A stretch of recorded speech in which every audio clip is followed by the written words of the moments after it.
కథాస్రవంతి నిరంతర కథాప్రసార వాహిని కథల భాండాగారం కథాస్రవంతిని ఆదరిస్తున్న అభిమాన శ్రోతలకు నమస్కారం. ఈనాటి కథకు స్వాగతం. ఈరోజు మీరు వినబోయే కథ కథామంజరి అంతర్జాల పత్రిక నిర్వహించిన దీపావళి కథల పోటీ 2022లో ప్రోత్సాహక బహుమతి పొంది నవంబరు 2022 తేదీ సంచికలో ప్రచురించబడిన కథ అంతిమం. రచన శ్రీమతి విజయ కంఠస్ఫూర్తి. వినిపిస్తున్నవారు పప్పు భోగారావు. ఈ కథనం మీకు నచ్చినట్లయితే ఈ వీడియోని లైక్ చేయండి, మీ మిత్రులకు షేర్ చేయండి, మీ అభిప్రాయాన్ని కామెంట్స్లో తెలియజేయండి. మీరు మొదటిసారి ఈ ఛానల్లో కథ వింటున్నట్టయితే ఈ ఛానల్ని సబ్స్క్రైబ్ చేసుకోండి. పక్కనుండే బెల్ ఐకాన్ని తప్పకుండా నొక్కండి. ఈ ఛానల్ ద్వారా వినిపించే కథలు, కబుర్లు, వ్యాసాలు అన్నీ ఎప్పటికప్పుడు మీకు అందజేయబడతాయి.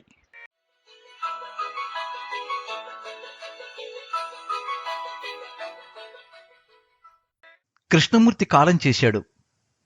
రాత్రిప్పుడో నిద్రలోనే ప్రాణం పోయింది. అతగాడు పడుకున్న మంచానికి 3 అడుగుల దూరంలో నిద్రపోయిన అతని భార్య మహాలక్ష్మికి తెలియలేదు. 3 అంతస్తుల మేడ, 3వ అంతస్తులో మంచం మీద కృష్ణమూర్తి శవం. రాత్రి ఎన్ని గంటలకు ప్రాణం పోయిందో? ఇప్పుడు ఉదయం 10 గంటలు. ఇంతవరకు శవాన్ని ముట్టుకున్న వాళ్ళు లేరు, కదిపి కిందకి దించిన వాళ్ళు లేరు. అరగంట క్రితం ఎవరో ఫోన్ చేస్తే హడావిడిగా వచ్చాను. కృష్ణమూర్తికి నేను చిన్ననాటి మిత్రుణ్ణే. హైస్కూల్ చదువు మొదలు జీవితంలో చాలా సందర్భాల్లో వాడి వెంట ఉన్నవాణ్ణే. ఎందుకో వాడు పోయినందుకు బాధగా, కనీసం సానుభూతిగా వాడి మొహంలోకి చూడలేకపోతున్నాను. ఒక్క కన్నీటి పుట్టు రాల్చలేకపోతున్నాను. ఎలా జరిగిందమ్మా? మనసులో ఘర్షణ అణుచుకుంటూ మహాలక్ష్మిని అడిగాను. ఏమో అన్నయ్య గారు, రాత్రి చాలాసేపు టీవీ చూశారు. పాలు కాచి తాగమని గ్లాసు ముందు పెట్టాను. పాలతో పాటు టాబ్లెట్ వేసుకోమని మరీ చెప్పి నేను నిద్ర కొరిగాను. ఆయన ఎప్పుడు నిద్రపోయారో నాకు తెలియదు. రాత్రి మళ్ళీ నన్ను పిలిచినట్లేదు. తెల్లవారు మెలకు వచ్చి చూస్తే పాలు టాబ్లెట్ అలాగే ఉన్నాయి. ఆయన పడుకున్న తీరు నాకు అనుమానం వచ్చింది. కదిపి చూస్తే ఏముంది?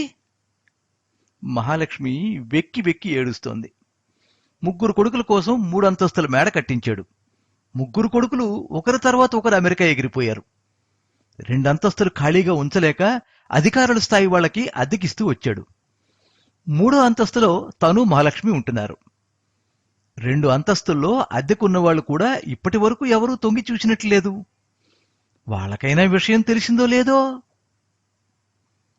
కృష్ణమూర్తి ఉద్యోగ విరమణ చేసి సంవత్సరం కూడా తిరగలేదు. నీటిపారుదల శాఖలో ఉన్నతోద్యోగం. మంది, మార్బలం, అధికారం, మురుగునీరులా పోగయ్యే సంపాదన, కాంట్రాక్టర్లు సమర్పించే భారీ ముడుపులు. కృష్ణమూర్తి అంటే కింద స్థాయి ఉద్యోగులు అందరికీ హడల్. ఎవరూ ఎదురు చెప్పినా పెదవి విప్పిన దాఖలా లేవు. అవును, ఆఫీసు వాళ్ళు కూడా ఎవరూ రాలేదు. తెలిసిన వాళ్ళు రారేమో. వాళ్ళందరికీ కడుపు మంట. అతనికి దాహం ఎక్కువ. కింద వాళ్లకు కూడా వాటాలు సరిగ్గా అందనిచ్చేవాడు కాదని చెప్పుకునేవారు. ఏమైతేనేం అధికార బలంతో బోలెడు డబ్బు, బంగారం సంపాదించాడు. 5-6 ఫ్లాట్లు కొని అద్దెకిచ్చాడు. వేరే ఊళ్ళలో బినామీ భూములు ఉన్నాయి. లాకర్లలో దాచిన నగలు, ఎన్నో డిపాజిట్లు ఉన్నాయి. వాటి విలువ కొన్ని కోట్లు. నాకు తెలుసు, అదంతా అక్రమార్జనే. అక్రమం ఏమిటి, సక్రమం ఏమిటి? శ్రీలక్ష్మి వచ్చి పడుతూ ఉంటే కాదనడం వెర్రికాక మరేమిటి అనేవాడు. తన మీద ఎన్నో ఫిర్యాదులు వెళ్ళాయి. ఎవరు ఏమీ చేయలేకపోయారు. 2-3 సార్లు ఏసీబీ దాడులు జరిగాయి. ఏం చేశాడో తెలీదు. వీసమెత్తు దొరకకుండా జాగ్రత్త పడ్డాడు. ఈ సంపాదనంతా ఎవరికోసం చేశాడు, ఎవరికోసం దాచాడు? కొడుకులు అనుభవిస్తారా? అమెరికాలో డాలర్ల వేటలో ఉన్న వాళ్ళకి తెలియదు కృష్ణమూర్తి దాచింది. మహాలక్ష్మికి తెలియదు ఆమె పేరకున్న జీవిత బీమా పట్టాలు తప్ప. ఈ సంపాదనంతా వదిలేసి అర్ధాంతరంగా పోయాడు కృష్ణమూర్తి. పిచ్చి మహాలక్ష్మి ఏకధాటిగా ఏడుస్తూనే ఉంది. పని మనిషి మంగ పరుగులాంటి నడకతో మెట్లెక్కి పైకొచ్చింది.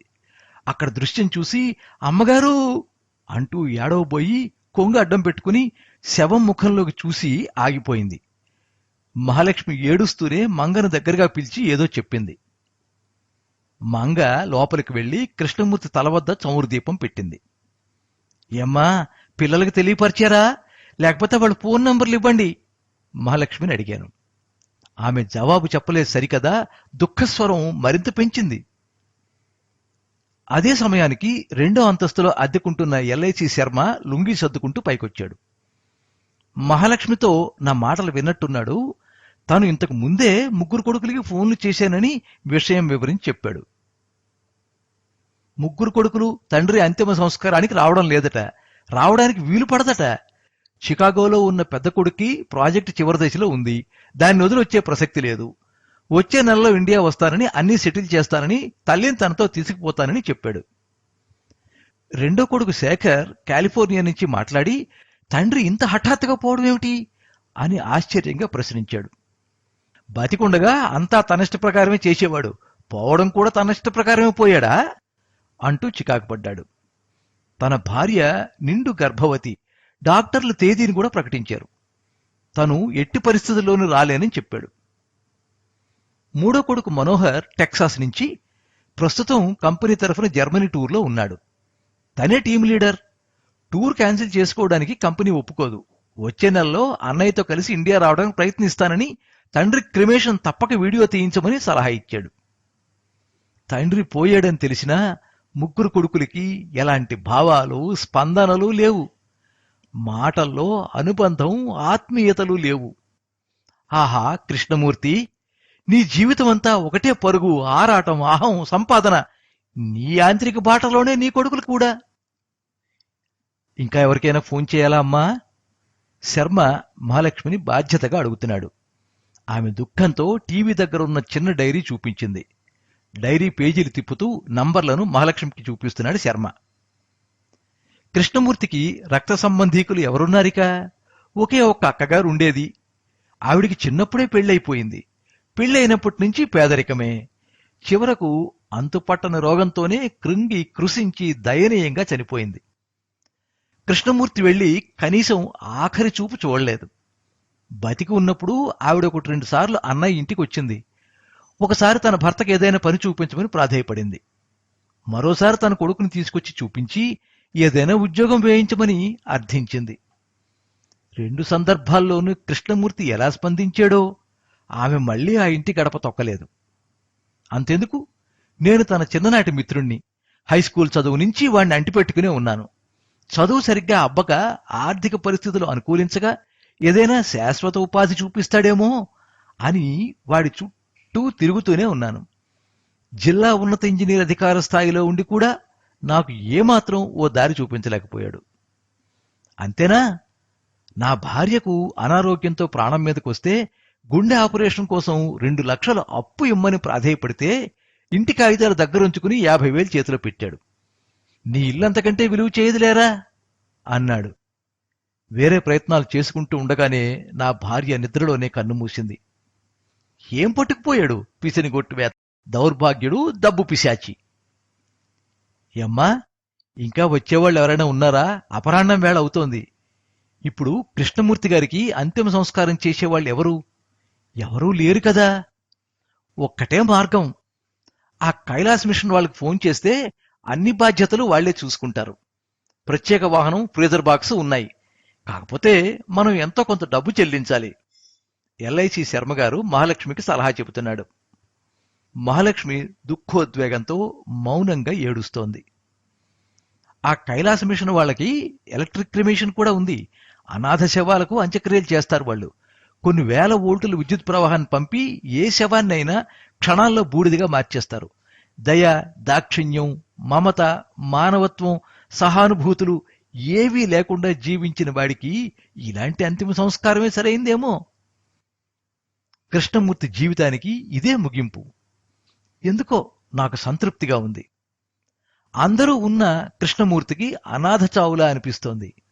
కైలాస్ మిషన్ వాళ్ల కోసం శర్మ ఫోన్ అందుకున్నాడు. ఉన్నట్టుండి బయట ఏదో కలకలం. ఎవరో మెట్లెక్కి వస్తున్న అలికిడి. అటువైపుగా చూశాం. ఎదురుగా జీవన సంధ్య వృద్ధాశ్రమం నుంచి 10 మంది వృద్ధులు గుంపుగా వచ్చారు. వాళ్లంతా భజన చేస్తూ, భజగోవిందం సంకీర్తనలు పాడుతూ కృష్ణమూర్తి శవం చుట్టూ చేరి ప్రదక్షిణాలు చేస్తున్నారు. పాదాలకు మోకరిల్లి ప్రార్థనలు చేస్తున్నారు. వీళ్ళంతా చేసేది ప్రార్థనలేనా? అంత్యక్రియల కార్యక్రమం కూడా నిర్వహిస్తారా?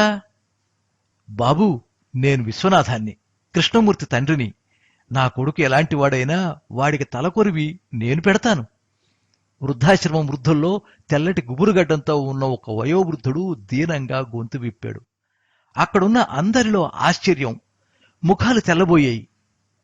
అవును, విశ్వనాథం కృష్ణమూర్తి తండ్రి. ఈయన ఒకడు జీవించి ఉన్నాడని నేను మర్చిపోయాను. కృష్ణమూర్తి మర్చిపోయాడు. పెంచి పెద్ద చేసి విద్యాబుద్ధులు నేర్పి సమాజంలో ఒక ఉన్నత స్థానానికి ఊతమిచ్చిన వాడు వాడలేని శరీరంతో వయోభారంతో తన కళ్ల ముందే కన్నుమూసిన కొడుకును చూసి చెలించిపోతున్నాడు. కన్నీళ్లు కారుస్తున్నాడు. తల్లి పోయిన తర్వాత వద్దు వద్దని ఏడ్చినా, మొత్తుకున్నా, ఇంట్లో ఒక మూల పడి ఉంటాన్రా అని వేడుకున్నా నిర్దాక్షిణ్యంగా వృద్ధాశ్రమంలో చేర్పించిన ఘనుడు కృష్ణమూర్తి. ఏనాడు ఆశ్రమానికి వెళ్లి ఒక్క ఫలం ఇవ్వలేదు, ప్రేమగా పలకరించలేదు. విశ్వనాథానికి కొడుకు పోయాడని ఎలా తెలిసిందో తన మిత్ర బృందంతో అతన్ని సాగనంపడానికి వచ్చాడు. కృష్ణమూర్తి ఎప్పుడైనా ఏదైనా పుణ్యం చేసుకున్నాడేమో. కాకపోతే కన్న తండ్రి చేతుల మీదుగా కర్మకాండ జరగడం ఏమిటి? కన్న కొడుకు చేతుల మీదుగా అంతిమ సంస్కారం పొందాల్సిన వాడికి తండ్రి చేతుల మీదుగా సంస్కారం దౌర్భాగ్యం కాదా? కృష్ణమూర్తికి సద్గతులు దొరుకుతాయా? పాప ప్రక్షాళన, నిష్కృతి ఉంటాయా? నా ఆలోచనలో నేనుండగానే విశ్వనాథం కొడుకు అంతిమయాత్ర ఏర్పాట్లు మిత్రుల సాయంతో చకచకా చేస్తున్నాడు. 4 మిత్రులు కృష్ణమూర్తిని మోసుకుని మేడపై నుంచి కిందికి తీసుకొచ్చారు. అప్పటికే కృష్ణమూర్తి కోసం 7 కట్ల సవారీ సిద్ధం చేయబడుతోంది. విశ్వనాథం మరో 3 వృద్ధులతో కలిసి పరిశుద్ధ జలంతో కొడుకు పార్థివ శరీరానికి స్నానాధికారులు నిర్వర్తిస్తున్నాడు. అదిగో అప్పుడే మహాలక్ష్మి ఏడుస్తూ మేడపై నుంచి వచ్చింది. ఆగండి, నా భర్త శరీరానికి అంతిమ సంస్కారం వద్దు, ఎవరూ ఏమీ చేయొద్దు, ఆమె గొంతు స్ఫుటంగా పలికింది. అందరం మహాలక్ష్మి ముఖంలోకి అయోమయంగా చూశాం. ఆమె నన్ను దగ్గరగా పిలిచింది. ఒక తెల్లటి కాగితం ఒకటి నా చేతిలో పెట్టింది. అది కృష్ణమూర్తి గత రాత్రి రాసిన ఉత్తరం. చాలా వాక్యాల్లో అక్షరాలు అలికినట్లుగా ఉన్నాయి. వాటిని కూడబలుక్కుంటూ ఉత్తరంలో ఉన్న విషయాన్ని నేను నెమ్మదిగా పైకి చదివాను. నేనిక ఎన్నో రోజులు బతకననిపిస్తోంది. కొన్ని గంటలో, నిమిషాలో, సెకనులో ప్రాణధాతువులు అన్నీ బిగించుకుపోతున్నట్లు, ఉన్నట్టుండి ఏదో నొప్పి, మృత్యువు నా పైకి ముంచుకొస్తోందనిపిస్తోంది. నాలా ఎవరూ జీవించకూడదు. నిజంగా నేను మూర్ఖుడిని, అహంభావిని, సాటి మనిషిని మనిషిగా చూడలేని వాణ్ణి, మంచితనాన్ని మరొకరితో పంచుకోలేని నిర్భాగ్యుడిని. నాకు నిష్కృతి లేదు. అహంకారం, డబ్బు మనిషికి సంతృప్తి నివ్వవు. నలుగురితో పంచుకునే ఆత్మీయతలే, అనుబంధాలే ఆనందాన్నిస్తాయి. ఎంత సంపాదించినా ఏదీ మన వెంట రాదు. ఒంటరిగా రావడం, ఒంటరిగా పోవడమే జీవనయానం. నాకు ఈ జ్ఞానోదయం ఒక జీవితకాలం ఆలస్యంగా వచ్చిందేమో. నేను సంపాదించిన ఆస్తిపాస్తులు నా పిల్లలు పంచుకోకూడదు. నా భార్య హక్కుదారురాలు.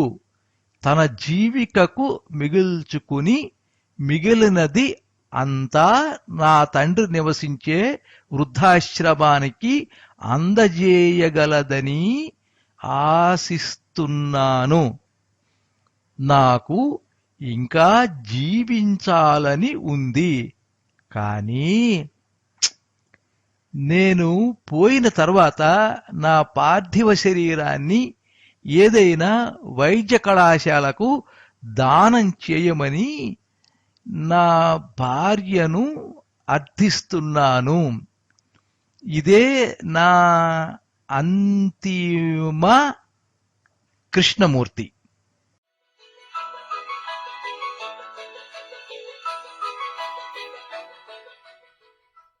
మీరింతవరకు అంతిమం కథ విన్నారు. రచన శ్రీమతి విజయ కంఠస్ఫూర్తి. వినిపించిన వారు పప్పు భోగారావు. ఎప్పుడు మీ అభిమానాన్ని కోరుకునే పప్పు భోగారావు. సర్వే జనాః సుఖినో భవంతు. కథా స్రవంతి